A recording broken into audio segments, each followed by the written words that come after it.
Okay, today's video is going to be talking about the warning lights of emotions.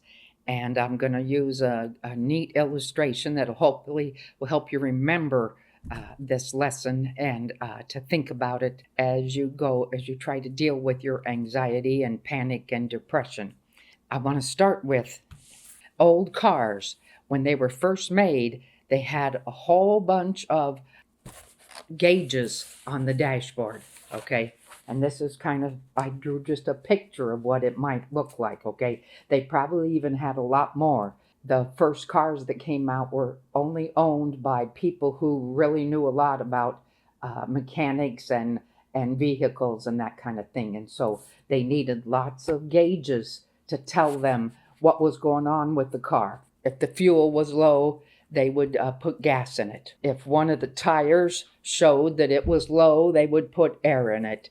If the battery showed it was low, they would check the alternator or get a new battery. I mean, they wanted their car to run like a finely tuned machine. So they use all these gauges and even more to keep that machine running. So this is kind of like our body. Our body wants to run like a finely tuned machine. We've talked about the different safety mechanisms your body has built into it. Now, what happened with this dashboard as cars came along and improved and they wanted to make them look really nice?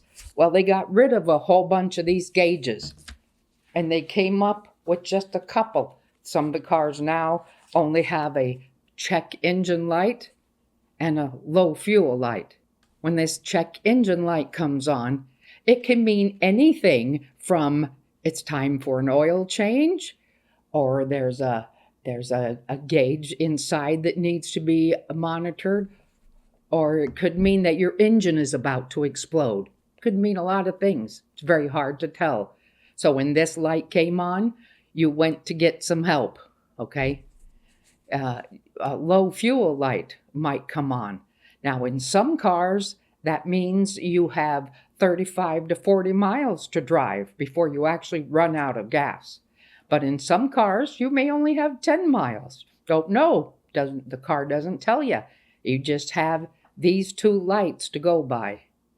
Well, that's kind of what happens inside of our body over time as we experience a lot of problems in our lives. And as we get older, like me, you've seen a lot of things happen and you've experienced a lot of things. So our body tries to get rid of a lot of these gauges because it's a lot of energy and it's a lot of emotional turmoil to have these gauges running all the time. So our body condensed it down just like the car manufacturers did. And it went to anxiety. Your anxiety light might come on. Your panic light might come on. Or your depression light might come on. Now, if your anxiety light comes on, it could mean that there's a bear in your front yard and you need to run like crazy. Or it could just mean that something rattled one of these puzzle pieces that we've talked about in the past and your anxiety built up. Panic, same way. It could be that there is a horrible danger around you and you need to run for your life. But it could also mean somebody rejected you. That's it. And you just need to deal with that. You can't tell what it really means. Same thing with depression. There are so many things that could cause depression.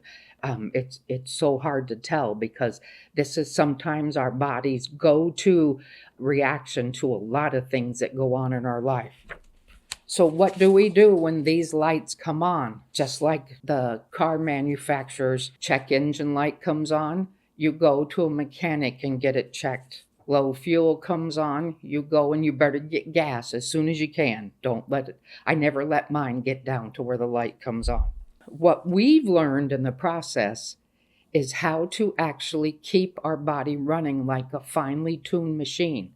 And how did we do that? Okay, let's say life is going too fast and your anxiety light comes on. You have the BLT process. Let's say you're running low on fuel. I have a couple of these. Hang on. flip them up.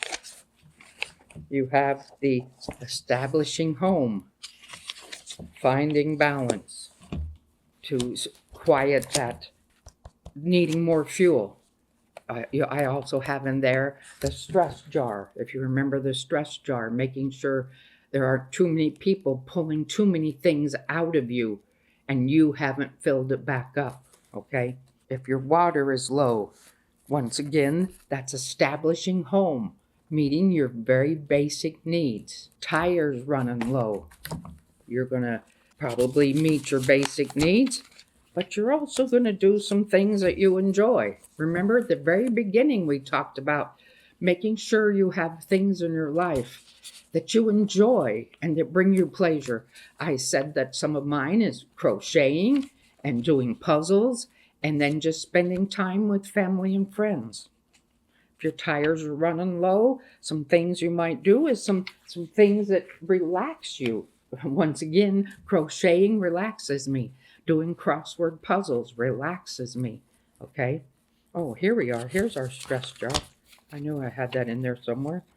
That's if your fuel is running low.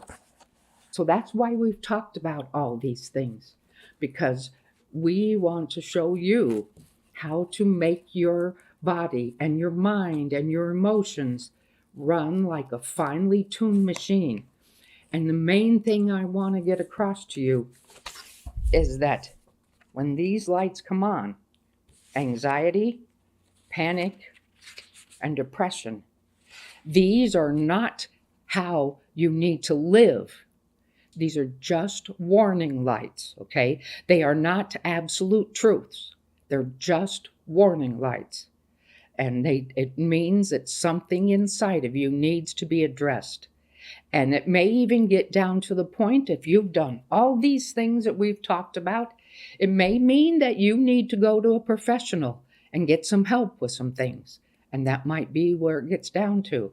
But what we were trying to do here is to give you tips that you can use to help yourself become a finely tuned machine. And that's what we've talked about through this whole process. And I hope that you remember the backpack of life and all the different things that we have talked about to get your body running like a finely tuned machine. Thank you.